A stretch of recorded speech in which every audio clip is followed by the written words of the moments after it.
서점이 미어터지는 불금을 꿈꾸는 책 팟캐스트 금요일 책에 빠지다 지금 시작합니다.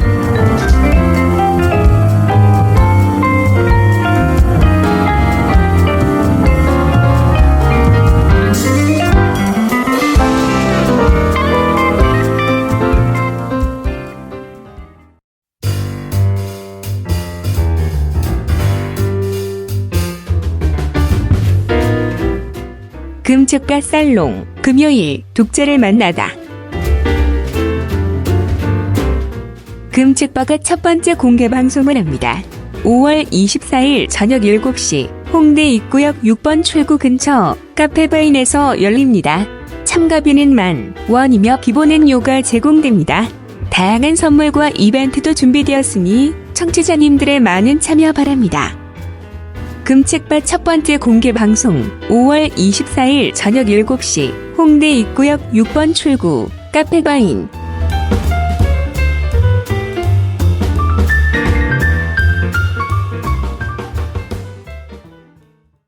안녕하세요. 안녕하세요. 반갑습니다. 안녕하세요. 네, 소개 부탁드립니다. 산과 책을 좋아하는 산책입니다. 아마추어를 지향하는 독서가 용도사입니다. 아마추어 독서가를 지향하는 이거 아니에요, 멘트가? 아니, 그냥 아마추어 독서가 용도사입니다. 이거 아니면 아마추어를 지향하는 독서가 용도사입니다. 둘 중에 하나예요. 아, 네. 네. 죄송합니다. 나는 틀린 줄 알고 약간 아니, 네. 지적 들어갔는데 안 틀렸어요. 아니구나. 네, 죄송합니다. 네, 팟캐스트 만드는 붉은 PD입니다. 네, 오늘 붉은 PD님이 고르시는 책인데요. 어떤 책인가요? 제가 고른 책은 네. 세라 캐슬러라는 미국인이 쓴 책이고요. 직장이 없는 시대가 온다라는 책입니다. 부제가 있는데요. 이렇게 돼 있네요. 경제적 자유인가 아니면 불안한 미래인가. 약간 좀 표지가 노래가지고 무슨 경제 경영서 이런 책 같은데. 딱 그런 느낌 나죠. 네. 붉은 PD님이 이런 책을 고르신 게 있었나? 아무튼 좀 뜻밖의 조합이었어요. 그렇죠. 뜻밖의 픽이었어요. 이 딱 봤을 때 아까도 얘기하셨지만 책 표지도 경영서 느낌 그런 딱 자기계발 서적 같은 느낌 딱 나잖아요. 예. 우리나라의 전형적인. 예. 그리고 그 이제 부제 아까 설명드렸을 때 좀 감이 오시겠지만 경제적 자유인가 아니면 불안한 미래인가 했을 때 뭔가 좀 감이 오는 게 있잖아요. 저도 이제 이 멘트에 좀 살짝 홀려가지고 그래서 그래 직장이 없는 시대가 오면 난 어떻게 하지? 좀 저도 좀 낚인 거죠. 이렇게 해서 이 책을 좀 과감하게 제가 옛날에는 이런 책 엄청 많이 읽었거든요. 주로 저의 독서의 60%는 경제경영 자기계발 책이었고 코틀러 네, 코틀러가 뭐죠? 코틀러는 마케팅. 피터 드러커 뭐 이런 거 있잖아요. 드러커. 막 그런 거 예. 읽으면 엄청 폼나는 거 막 옛날에는 엄청 폼났거든요. 그런 거. 이제 한 나머지 한 40% 아니다. 한 반 정도는 그 정도고 나머지 반은 소설, 뭐 종교서적 이 정도였던 것 만화는 같아요. 없었고요. 만화는 번외죠. 네, 만화는 그 포션에 속하지 않는 거기에 거구나. 넣으면 네. 만화가 다 잠식해요. 맞아. 네, 예, 그러네. 네. 그렇습니다. 그리고 장하준 교수도 막 이런 막 네. 이 글을 하나 이걸 뭐라 그래요? 추천서? 추천사 같은데요? 추천사? 예. 우리 경제와 사회의 미래를 이해하고 싶다면 반드시 읽어야 할 책. 강하준 교수 추천이 되게 센 것 같아, 임팩트가. 그러니까 이런 장하준 교수가 뭐 이렇게 추천사 쓴 걸 많이 못 본 것 같거든요. 네네. 저는. 그래서 나름 이제 그래도 좀 공신력이 있는 책인가? 그런 생각이 좀 들었던 거죠. 그리고 이제 이 책이 저한테 들어온 이유는 이제 뭐 저도 저 같은 경우는 기독교 쪽에서 계속 이 직업을 가지고 어쨌든 활동가? 실무자? 약간 이런 느낌의 계속 일들을 해왔는데 사역자 뭐 이런 느낌도 있고 근데 솔직히 말씀드리면 제가 이거 얼마나 할 수 있겠나 그 생각 많이 하거든요. 근데 요새는 네. 그런 고민을 네. 누구나 그니까. 하나요? 만년 직장이 없어졌기 때문에. 그렇지. 네. 그러니까 이제 그거는 너무 기본이고 네. 저한테 나이가 더 먹으니까 더 좀 다가오는 거죠. 훨씬 더 피부로. 네. 네. 이게 더 큰 원인은 앞자리가 바뀌니까 약간 더 그런 것 같아요. 2에서 3으로. 기분 좋으시죠? 그럼 22살? 저는 1에서 저는 1에서 2로 먹겠어요. 죄송합니다. 우리 이렇게 여성분들이 많이 들으시기 때문에 아재 개그, 군대 드립 이런 거 하면 안 됩니다. 근데 제가 항상 하잖아요. 예. 네, 그래서 이 직업을 만약 내가 지금 이제 그만둬야 한다면 당장 내가 뭘 할 수 있지? 몇 가지 이렇게 생각해 보면 사실 그렇게 많지 않습니다. 저는 그렇죠. 지금 좀 기술이 많이 없어서 기술력이 좀 딸려서 기술이 없고 자격증도 팟캐스트 저는 제작 없고 기술은 있는데 그 라이센스 있는 건 아니니까. 그렇기도 하고 그걸로 무슨 돈벌이가 되겠냐 솔직한 심정의 그렇죠. 이야기고요. 네. 네, 약간의 영상 편집 기술이 좀 최근에 장착되긴 했으나 네, 맞아요. 그거 역시 프로들과 예. 비할 바가 아니기 때문에 네, 어디 가서 쓸모가 없고요. 그나마 이제 좀 남들보다 좀 뭐 큰 골격 이 정도인데 체력 그래도 체력이 좋냐? 아 그렇지도 않아요. 그러니까 이제 좀 그런 고민이 많이 드는 거죠. 제가 그래서 더 솔직한 말씀을 드리자면 저 같은 경우는 이렇게 팟캐스트하고 유튜브도 막 도전해 보는 것도 제 미래를 위한 솔직한 저의 그런 투자이긴 해요. 네. 네, 뭐든 제가 해볼 수 있는 걸 찾아보고 싶어서 저는 네. 이렇게 매달리고 있는 거긴 하거든요.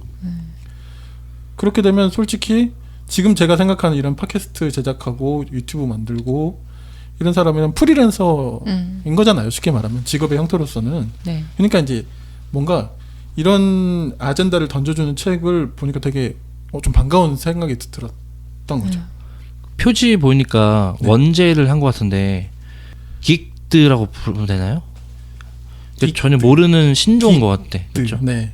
주로 이 책에서 이제 소개되는 주요 업종은 우리가 알만한 업종은 이 미국 배경이라서 네. 좀 익숙하지 않긴 한데 음. 우버는 들어보셨죠? 네, 우버. 네. 우버는 그 이제 뭐죠? 택시 공유 드라이버 뭐 그렇죠. 그런 거잖아요. 예. 그래서 서비스. 이제 지금 우리나라도 그 택시 회사와 그 이제 그 카카오 택시 이런 것 굉장히 좀 사회 갈등이 많았었는데 그래서 결국 택시비 올랐잖아요. 그렇죠? 택시비를 대신 올리고 예. 뭐 서로 좀 네.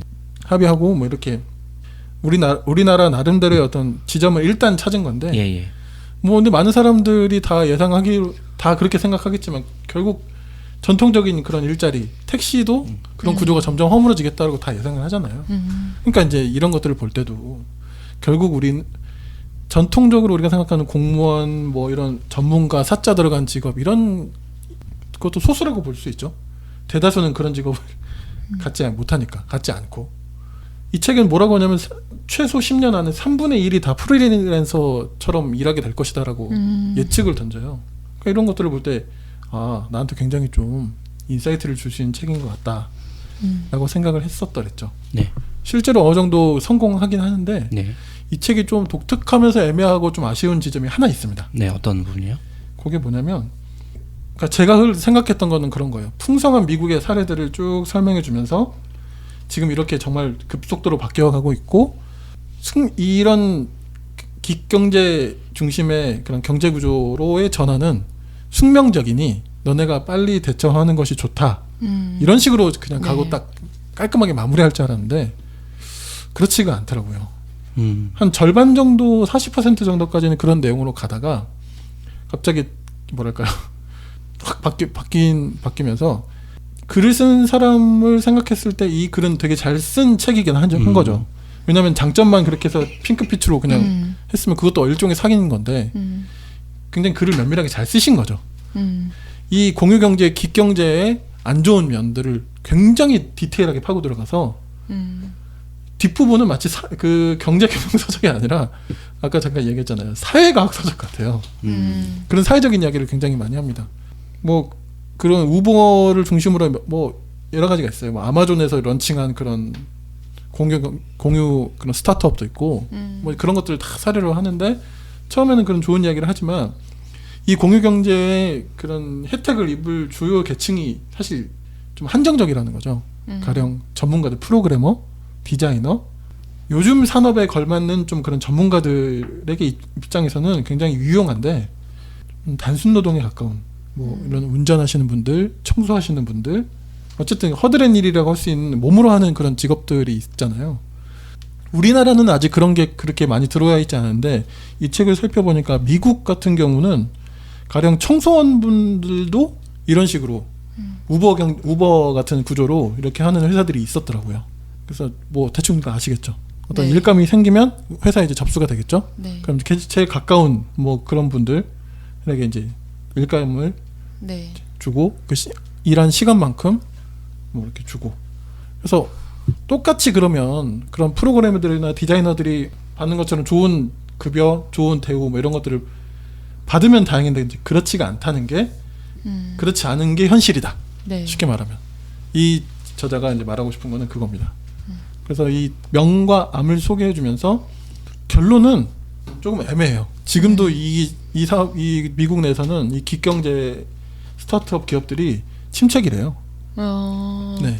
그러니까 그 난점을 벗어나지 못한 거죠. 뭐 여러 가지 예가 있는데 전적인 예로 아까 이야기 청소년 회사를 좀 예를 들어보자면 이런 문제가 생기는 거예요. 그 매뉴얼을 다 모든 사례에 적용할 수 있는 매뉴얼을 만드는 것 자체가 불가능한 거예요. 왜냐하면 보통 어떤 기업이 하나 빌딩을 가지고 자기 사옥을 관리한다고 생각해 보면 전통적인 구조에서는 직업 구조, 아니 그러니까 고용 구조에서는 청소년분들을 직접 고용해서 물론 이제 아웃소싱을 통해서 할 수도 있겠죠. 어쨌든 그 빌딩에서 일하는 청소년분들이 고용돼서 거기를 이제 일하시는 게 전통적인 구조잖아요. 네. 이건 그렇지가 않은 거죠. 그러니까 이 청소년분 개인의 입장에서도 내가 해서 청소를 해야 할 건물, 빌딩, 구역이 어디인지 예측이 안 돼요. 그러니까 돌발 상황이 생기거나 갑자기 변수가 생기고 또 다른 추가 요구가 발생했을 때 대처가 안 되는 거죠. 근데 그 대처를 못하면 자기의 신용 점수가 깎이고 또 고객이 또 이거 뭐라 그러죠? 리스크가 아니라 뭐라 그러지? 컴플레인을 걸고 이렇게 되면서 자기 일자리가 더 점점 없어지고 뭐 우버 이런 것도 제가 우버를 잘 모르긴 했는데 왜요? 출판사가 어디죠 이 책이? 더캐스트. 아, 네네. 더캐스트라는 회사입니다. 그 이제 자기 차량을 그냥 나는 가서 운전만 해주면 될 줄 알고 이거에 딱 뛰어들었다가 알고 보니까 자기가 번 돈 자기 돈으로 다 엔진오일도 갈아야 되고 주유도 해야 되고 뭐 이런 식인 거예요. 그러니까 실제로 받는 돈은 처음에 회사가 프레젠테이션 했던 금액이 아닌 거지. 그러니까 이거 사기 아니냐 막 그렇게. 근데 그게 당연한 거 아닙니까, 그렇죠? 그러니까 이제 이런 문제들. 더군다나 이제 가장 큰 문제는 이분들은 전통적인 노동자로서의 대우를 못 받는데요, 미국에서. 물론 우리나라도 마찬가지죠. 그래서 이분들은 일종의 1인 사업자처럼 돼가지고 그 고용된 노동자들이 받을 수 있는 보험 혜택, 복지 제도 완전히 회사가 제공할 의무가 하나도 없는 거예요. 그리고 더 큰 문제는 뭐냐면 저도 몰랐는데 이 책을 통해서 알게 됐는데 그 회사가 그래 그럼 우리는 복지를 좀 제공해 줄게 라고 해서 이렇게 마음을 먹고 그 계약된 그 사람들에게 마치 자기가 직접 고용한 노동자들에게 줄 법한 복지 제도를 적용해줘서 줬다고 생각해 보세요. 그건 불법이 되는 거예요. 그런 제도 그래요.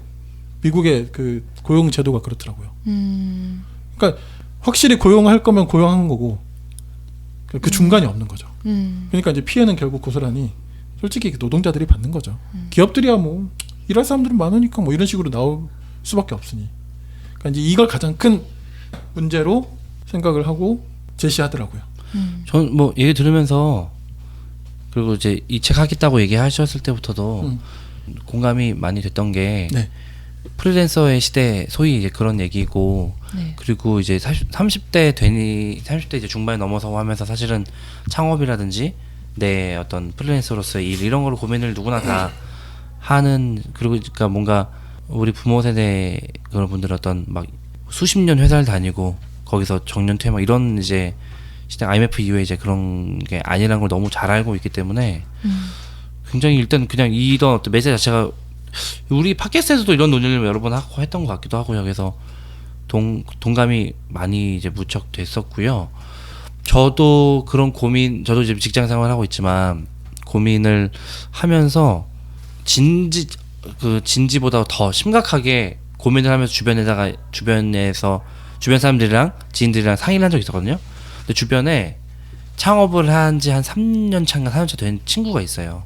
그 친구가 저를 다 손을 잡으면서 거의 저를 이렇게 그렇게 근엄하게 막 그렇게 심각하게 하는 친구가 아닌데 가능한 있을 수 있는 만큼 직장에 있다가 나와라 이렇게 얘기를 하는데 굉장히 뼈가 이제 있는 네. 얘기를 하더라고요. 그 얘기를 듣고 그리고 사실 아까 이제 그 그러니까 프리랜서이지만 그 기업이 제공할 수 있는 그런 어떤 복지나 그런 안정망에 대한 그런 개념 설정이 전혀 안 돼 있는 거잖아요. 근데 우리는 예를 들면 저만 하더라도 당장 나오면은 사대보험이나 이런 모든 것들을 다 받을 수 없고 네. 그리고 제가 그러면 모든 세금이나 다 이제 충당해야 내야 되고 회사에서 받는 월급조차도 하기가 사실 쉽지 않은 되게 현실에 맞다. 그러니까 미국의 맥락으로 풀었다고 하지만 우리 현실과도 당장 지금 얼마 안 남은 얘기인 것 같아서 저도 이 부분은 관심이 매우 많고요. 그래서 남 얘기 같지가 않아요. 네. 그래서 막 주변에서 그런 얘기 하더라고요. 그러니까 되게 양가적인 얘기를 하거든요. 한쪽에서는 아까 얘기한 그 제 친구처럼 나가지 마라. 직장에 있을 수만큼 있어라. 밖은 정말 야생도 아니고 좀 지옥이다. 이런 얘기를 하고 또 한편에서는 굉장히 낭만적이고 지금 나와야 된다. 너 나와라. 나와서 하루에 3-4가지 일을 하나의 일만 몰빵하지 말고 3-4가지 일을 하면서 계속 너의 역량을 키워라. 그럼 된다. 이런 얘기를 하는데 저는 좀 이 책이 얘기하고자 하는 그 마지막에 좀 묵직한 그런 얘기들이 동감이 되는 게 약간 뻥튀기가 됐다는 느낌이 많이 들거든요. 제가 느끼더라도 실제 조사를 해보면 그렇지 않은, 그러니까 뭔가 프리랜서 시대가 온 것 같고 막 그렇게 하면 잘 될 것 같고 이런데 특히 저는 이제 갑자기 오랜 결혼 시간 동안 이제 제가 그 보호해야 되고 양육해야 될 자녀가 없다가 자녀가 이제 생기고 나니까 더 무게감이 달라지는데 그런 부분에서 이 책이 중반 이후에 제시한다고 하는 그런 어떤 무겁고 이 긱이라고 하는 어떤 그런 경제 이런 어떤 프리랜서의 시대 이런 게 좀 과장된 게 아닌가. 그리고 결국 이익을 보는 주체는 어딘가 했을 때 기업인 것 같거든요. 그 프리랜서들 같지는 않아요. 그리고 아까 방송 전에 녹음 전에 잠깐 얘기하셨지만 뭐 전문적인 기술이 있는 뭐 디자이너거나 개발자거나 이런 사람들은 더 잘 될 수 있고 그 사람들이 창업할 수 있고 이럴 수 있겠지만 제가 일하고 있는 출판만 하더라도 또 이런 분위기가 있잖아요. 독립출판 막 혼자서 1인 출판 그거 거의 안 되거든요. 그러니까 안 된다는 게 그걸로 먹고 사는 게 안 되니까 다른 부업하고 이런 게 기본이거든요. 또 편집자분들은 또 결국 내 회사를 또 꾸려야 되나 뭐 이런 고민 엄청 많이 하신대잖아요. 그러니까요. 경력이 쌓이면. 네네네. 네. 요새는 40대 초반, 30대 중후반부터 막 퇴사 이런 것도 있고 그래서 저는 이게 뭔가 낭만적인 것 같지는 않다는. 금요일 밤에는 모두 책에 빠져봐. 풍부한 지식은 오늘 우리의 사냥감. 더 나은 세상이 다가오기를 바라는 그대가 이 시대의 진정한 철학자. 긱이 그 임시로 하는 일이라는 뜻을 가지고 그 영어 있네요. 긱이라는요. 네, 긱. 그래서 지금 그 긱경제라는 것 자체가 임시로 하는 일을 기반으로 하는 경제 시스템, 그러니까 새로운 그러니까 신조어인 것 같아요. 저는 그 직장 없는 시대가 온다라는 이 책의 내용을 들으면서 그 지금은 또 마음안에 유동하는 사회, 그러니까 리퀴드 개념이 생각났어요. 뭐요? 그러니까 리퀴드라는 리퀴드? 액체 뭐 그런 거 아니에요? 액체와 뭐 유동함 뭐 이런 걸로 예. 뭐 리퀴드 러브 뭐 리퀴드 워크 뭐 이런 식으로 그러니까 그 사회 현상들의 개념을 그러니까 유동한다, 움직인다, 계속 변화한다, 변화하는 것이 일상이 된다 이런 개념으로 설명했던 내용인 것 같습니다. 근데 그 내용이 생각이 나면서 결국에 그 임시로 하는 일이 발생하는 게 하나의 경제 현상으로 나타나는 것 자체가 지금 우리 시대가 당면한 어떤 숙명인 것 같다라는 생각은 들어요. 그리고 아까 말씀하셨던 그 문제의식 중에 이분들이 노동자로서 대우를 받지 못한다라는 건 사실 지금 노동자들이 가지고 있는 권리는 굉장히 오랜 시간 축적돼서 쌓아 올린 어떤 권리잖아요. 그리고 쟁투에서 얻어낸 그리고 쟁취한 이런 권리이기 때문에 이 긱경제를 기반한 그 임시 노동자들이 조직화된다면 그런 권리들도 언젠가는 형성이 되지 않을까 이런 기대들은 가지고 있어요. 말씀하신 대로 미국 기반으로 저자가 썼기 때문에 한국 사회에서는 좀 그러니까 체감적이지 않은 요소들이 많은 거예요. 근데 예를 들면 잠깐 뭐 외국에 여행을 갈 일이 있으면 그러니까 우버 시스템은 너무 편리하고 굉장히 일상적으로 현지인들도 사용하고 예. 그러니까 뭐 근거리로 이제 태국만 가더라도 정확히 딱 우버는 아니지만 태국 우버가 금지되어 있어서 우버 비슷한 시스템이 굉장히 일상적으로 사용이 되고 있거든요.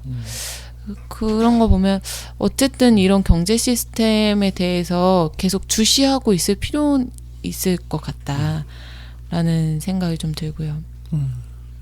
저는 그리고 이제 이게 좀 가슴 아팠던 게 몸으로 일하시는 그 노동자들이 받는 홀대.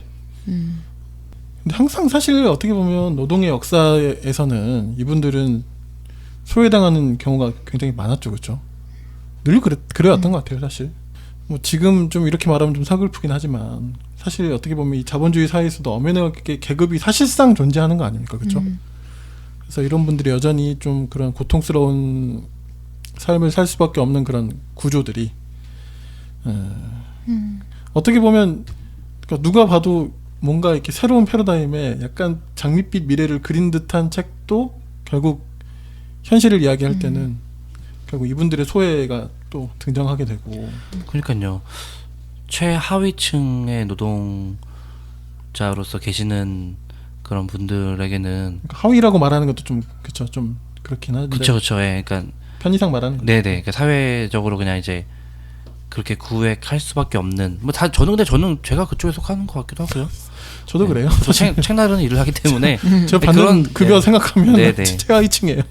그러니까 몸으로 일하고 하는 부분이 이제 데이터를 다루는 웹이나 온라인 기반의 세계가 글로벌로 훨씬 더 많이 이제 완전히 거의 분초의 어떤 그 차이가 없이 돌아가는 이 경제 세계에서 훨씬 더 가면 갈수록 더 소위 어쩌면 바뀐 게 전혀 없는, 그러니까 그분들한테는 똑같이 뭐 이런 기획 경제 뭐 프리랜서 시대 뭐 새로운 스타트업의 시대 하지만 실제 몸으로 일하는 분들은 바뀐 게 없이 갈수록 더 자기들의 노동권을 보장해주지 않는, 그러니까 보장권이 훨씬 더 많이 열악해지는 쪽으로 가는 게 아닌가, 그런 이제 생각이 좀 드는 것 같아요.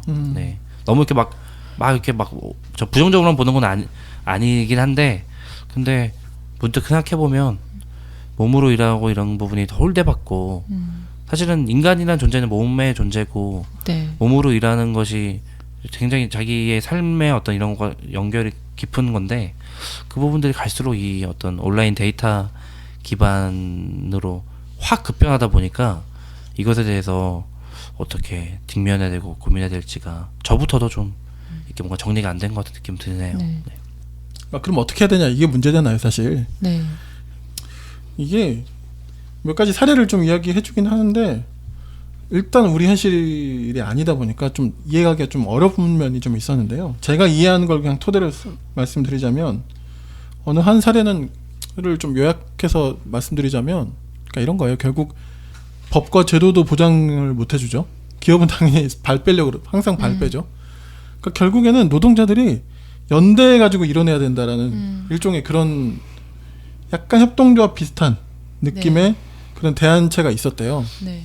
그래서 이제 제가 정확하게 이걸 제대로 이해한 건지는 살짝 좀 그렇긴 한데, 그러니까 이런 거죠.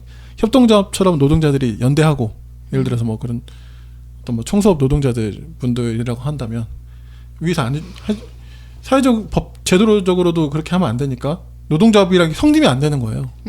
그러니까 이제 일종의 연대체를 구성해서 자기들끼리 공제하고 이렇게 해서 좀 네. 안전망을, 그리고 지금 현재 법과 제도를 뜯어고치는 시간이 너무 오래 걸리니, 미국 같은 경우는 이제 주별로 이런 걸 다 하잖아요. 주별로 다 주 정부가 다 이걸 또 각자 상황에 맞게 다 뭐라 그러죠, 그거를 통치를 하니까 주 정부와 뭐 이렇게 해가지고 여러 가지 뭐 합의점도 만들어내고 뭐 그런 일도 있긴 있었다, 뭐 이런 식으로 이야기하는데, 근데 딱 들어도 보통 일은 아니잖아요. 네. 이게 노동조합은 아니면서 스스로 뭔가 해나가는, 딱 들어도 그쵸. 굉장히 어렵게 느껴지는. 그렇죠. 그러니까 명과 암이 굉장히 뚜렷하고, 네. 네. 정말 핑크빛의 어떤 그런 밀레니얼 세대에게 아주 적합해 보이는 그런 형태의 구조의 기경제, 이런 면이 있지만, 반대로는 이게 무조건 모든 직업군의 모든 계층에 적용될 수 있는, 함부로 그렇게 말할 수 없는 네. 그런 이야기입니다. 저는 공대를 가거나 기술을 배웠어야 됐는데 왜 내가 신학을 해서 한숨을 깊이 하시길래. 네. 그런 생각이 많이 이 책을 읽으면 읽을수록 많이 듭니다. 저는 어떡합니까? 영문학. 영문학 어떻습니까? 영문학. 네? 영문학 쓸데 많죠. 영문학은. 그렇죠. 영어를 잘하면 쓸 때가 그쵸. 많을 텐데. 그쵸. 신학을 하면 신을 잘합니까? 근데 저는 흥미로운 그 현상을 지켜보고 있는 게 있는데, 그 비전화 공방이라고 그 일본의 후지무라라는 분이 주장한 어떤 이론을 바탕으로 한 그 워커스 그룹이에요. 뭐 학습 공동체라고 해야 될지 뭐 노동자 그룹이라고 해야 될지 모르겠지만, 그러니까 기본적으로 월 30만 원짜리 일을 3가지 하면 된다. 아까 용도사님이 말씀하신 대로 그걸 주장하는 거죠. 대신 자립할 수 있는 자기의 생활을 이어나갈 수 있는 기술을 마련해야 된다. 그래서 집 짓는 법도 알려주고 농사 짓는 법 알려주고, 그러니까 정말 필수적인 기술들을 알려주면서 1년 동안 그 교육 과정을 진행하는 프로그램이 있더라고요. 그래서 그것도 굉장히 흥미로웠고, 또 그 인디워커스라는 그룹이 있어요. 그래서 1인 프리랜서들이 모여서 그러니까 한 달에 한 번씩 자기네들끼리 어떤 특정 주제를 가지고 토론도 하고 네트워킹 모임도 하고, 그러니까 이런 모임들이 계속 점차적으로 뭐 성숙하고 발전하고 확장될지까지는 모르겠지만 어쨌든 다양한 시도들은 분명히 일어나고 있는 건 맞다라는 생각이 들어요. 예, 저도 그러니까 좀 이제 저는 이제 명과 암 중에서 암 쪽 얘기를 오늘 암을 맡은 것 같은데. 네, 암 담당입니다. 네, 암 유발법에 그 우리나라의 해외에는 전혀 없는 재벌이라고 하는 표현조차 해외에서는 없는 재벌 기업들이 우리나라의 어떤 경제를 이끌어가는 그런 부분에서 지금 이 공유 경제나 이 긱 경제 이 부분에서도 그쪽이 여전히 엄청난 포션과 거의 대부분의 그 자본을 잠식하고 있는, 이게 바뀌지 않는 한 이제 청년이나니까 어떤 자기들의 그 부모의 양육의 권한에 있거나 기본적인 어떤 그런 것이 되는 사람이라면 도전해 볼 수 있고, 거기서 누군가는 성공하거나 누군가는 또 뭐 한강의 기적 이렇게 해서 뭐 할 수 있겠지만, 평균적으로는 저는 여전히 계속 우리 특히 미국보다 더 우리나라는 이런 막 계속 세습하고, 교회든 뭐 기업이든 다 세습하려고 그러고, 막 물론 이번에 땅콩 그 대한항공 사건이 좀 좋은 의미에서의 하나의 이제 시사가 있긴 하지만 여전히 뭐 그런 재벌 국가로서 암 쪽에 더 저는 계속 마음이 좀 찍히는 것 같다 생각이 드는 것 같아요. 그래서 저는 뭐 어떻게 해야 될지 모르겠어요. 이제 뭘 해야 될지. 그러니까 저는 제가 좋아하는 건 다 돈 안 되는 일들이거든요. 뭐 책 쓰고 싶다 해도 돈 안 되는 일. 금책바 이런 거 금책바 돈 안 돼. 돈 전혀 안 되는. 네. 아무튼 그런 고민들이 네. 있습니다. 네. 빨리 유튜브를 해야 됩니다. 그래서 아니 유튜브밖에 없나? 정말 우리는 막 이런 생각 들고요. 프로젝트 4 이런 거 하셔야지. 캠프 이런 거 하셔야지. 아무튼 캠프 전문가분들. 네. 아 갑자기 이렇게 암울해졌어. 네. 예, 오늘 저희 금요일 책에 빠지다는 세라 캐슬러가 쓴 직장이 없는 시대가 온다. 이 책 가지고 명과 암을 긱 경제의 명과 암, 우리의 운명의 명과 암. 이런 저는 겁니까? 금책반은 네. 명의 방점을 찍고 있습니다. 네. 할렐루야. 그렇게 해도 해야죠. 네. 혹시 또 압니까? 저희가 또 결국 일어서서 그럼요. 우리가 이 일로 우리의 식구들을 먹여 살릴지. 또 오늘 저희가 여기 지금 투하우스에서 하고 있잖아요. 산책님이 투하우스에서. 네. 네. 투마로우. 내일은 내일 맞습니다. 고민하자. 그리고 산책님이 오시게 되면 그 어떤 좋은 기운을 받아서 명리학적으로 좋은 기운을 받아서 저희 이제 저희의 운명을 바꿔야죠. 풍수가 고려된 이사였습니까 그러면? 네. 저희 운명을 바꿔야죠. 그래서 임수는 있네요 한강. 네. 그만할까요? 네. 네. 수고 많으셨습니다. 네, 감사합니다. 수고하셨습니다.